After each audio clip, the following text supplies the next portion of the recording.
Hello friends, मैं हूं doctor Liaquat Ali Mansuri. दोस्तों, हमारे शरीर को चलाने के लिए इलेक्ट्रोलाइट्स की जरूरत पड़ती है। इलेक्ट्रोलाइट्स में sodium, potassium, magnesium, chlorine, calcium का होना आवश्यक है। ये हमारे खून के अंदर, हमारे टिश्यूज के अंदर, हमारे हड्डियों के अंदर जाके ये बैलेंसिंग रखते हैं, जिससे हमारा स्वास्थ्य ठीक रहता है। अगर ये सामान्य मात्रा से कम होते हैं तो भी नुकसान हमारे शरीर को होता है। अगर ये सामान्य से अधिक होते हैं तो भी इनसे कई सारी समस्याएं पैदा हो जाती है। ये हमारे खून के अंदर विद्युत अपघट्य पदार्थ होते हैं, जो खनिज होते हैं, जो हमारे भोजन और पानी से बनते हैं। ये विद्युत का चालन करते हैं और हमारे शरीर को इलेक्ट्रिक एनर्जी देते हैं, जिससे हमारा शरीर सुचारू रूप से चलता है। तो दोस्तों, आज हम बात करेंगे पोटेशियम की। दोस्तों, पोटेशियम बड़ा महत्वपूर्ण हमारे शरीर का मिनरल्स है, इलेक्ट्रोलाइट्स है। इसके कम होने से हाइपोकैलिमिया और ज्यादा होने से हाइपरकैलिमियन हमका रोग हो जाता है। वैसे दोस्तों, पोटेशियम हमारे शरीर में एक मिनरल्स के रूप में बहुत महत्वपूर्ण कार्य करता है और इलेक्ट्रोलाइट्स को नियंत्रित करता है। यह हमारे ब्लड प्रेशर को नियमित करने में मदद करता है, पोषक तत्वों को कोशिकाओं तक पहुंचाने में मदद करता है। साथ ही ये हमारे शरीर के नसों और मांसपेशियों में कार्य करके उनको स्वस्थ रखता है और नर्व के संकेत भेजने में ये मदद करता है। पोटेशियम पोषक तत्व होने के साथ साथ ये हमारे शरीर को पोषण देकर के सुदृढ़ बनाता है, ऊतकों का निर्माण करता है और ऊतकों की मरम्मत करता है। शरीर को ऊष्मा और ऊर्जा देने में मदद करता है। शरीर की सभी क्रियाओं को चलाने के लिए बहुत ही आवश्यक पोषक तत्व है पोटेशियम। पोटेशियम का स्रोत कहां से है, हमें कहां से मिलता है? तो आलू, नारियल पानी, पालक, पत्तेदार सब्जियां, हरी मटर, एवोकाडो, केले, सूखा खुमानी और दालें, इंडियन दालों के अलावा संतरा, बिना फैट का दूध, भूरे रंग के चावल और दही से हमें प्राप्त होता है। जब हमारे शरीर में पोटेशियम की मात्रा कम हो जाती है तो उसको हाइपोकैलिमिया कहते हैं। कम क्यों हो जाता है, कारण क्या है?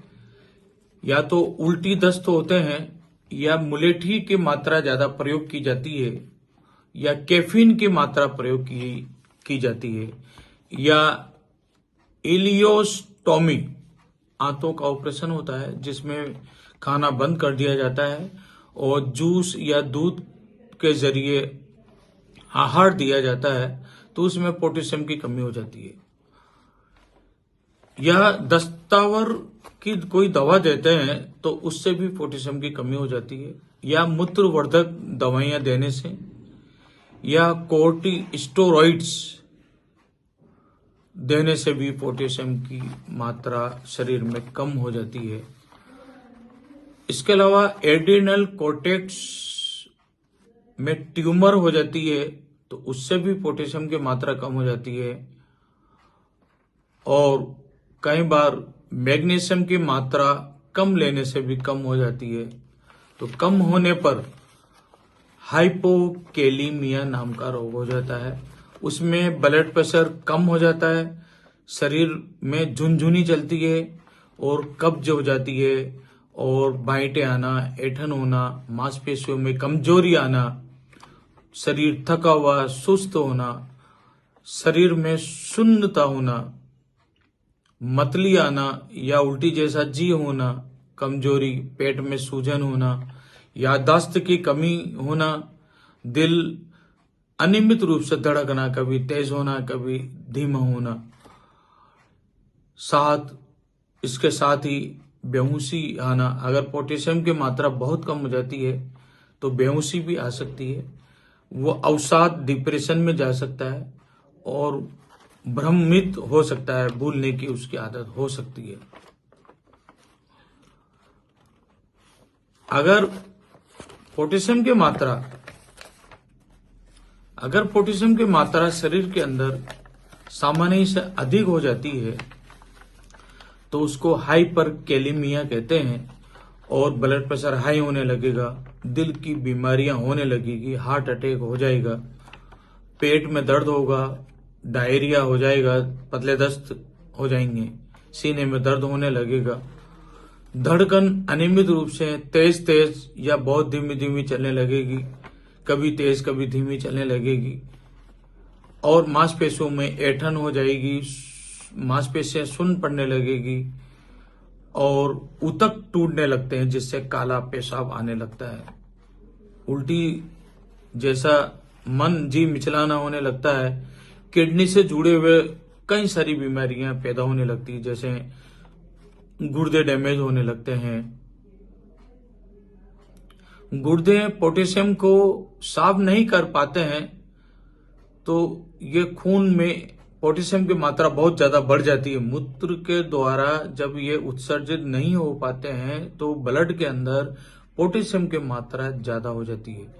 जो किडनी के ऊपर जब एड्रिनल ग्लैंड्स में ट्यूमर हो जाती है तब इस तरह का होता है, या किडनी डैमेज होने लगती है, तब गुर्दे पोटेशियम को साफ करके बाहर नहीं निकाल पाते हैं, तब शरीर में पोटेशियम की मात्रा अधिक हो जाती है।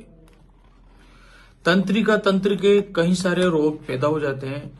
जब पोटेशियम की मात्रा शरीर के अंदर बहुत ज्यादा बढ़ जाती है तो हमारा तंत्र काम करना बंद कर देता है, मानसिक संतुलन खो देता है, कई सारी मानसिकता से संबंधित बीमारियां होने लगती है, शरीर में झुनझुनी चलती है, सुन्नपन होने लगता है, सांस लेने में तकलीफ होने लगती है और एडिशन नाम का रोग होने लगता है। एड्रिनल ग्रंथि में पर्याप्त हार्मोन न बनने से एडिशन डिजीज पैदा होता है।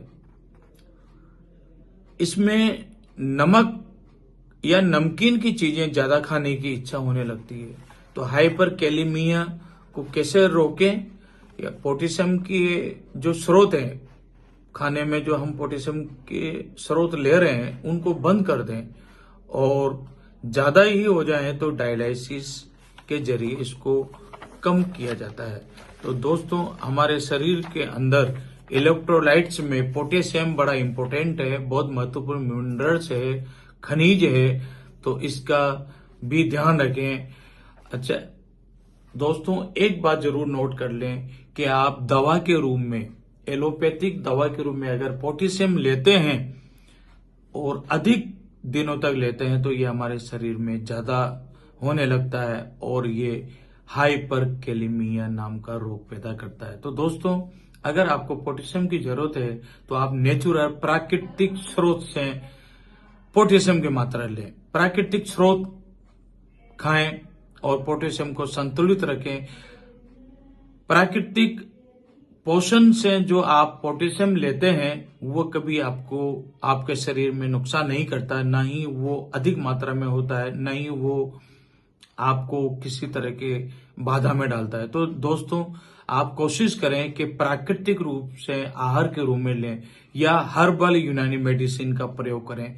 हर्बल यूनानी मेडिसिन के अंदर हर्बल या वनस्पतियों से ही पोटेशियम लिया जाता है। तो दोस्तों, आप नेचुरोपैथी पर आए, यूनानी चिकित्सा की तरफ आए और यूनानी चिकित्सा किसी तरह की शारीरिक नुकसान नहीं करती है और साइड इफेक्ट पैदा नहीं करती। तो दोस्तों, यूनानी चिकित्सा अपनाएं।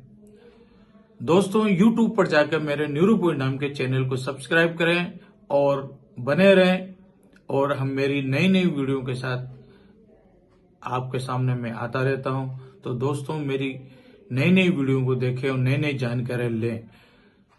अगर आप मुझे संपर्क करते हैं तो मेरे संपर्क नंबर 9414326317 है। तो दोस्तों, मुझे जरूर संपर्क करें। जय हिंद।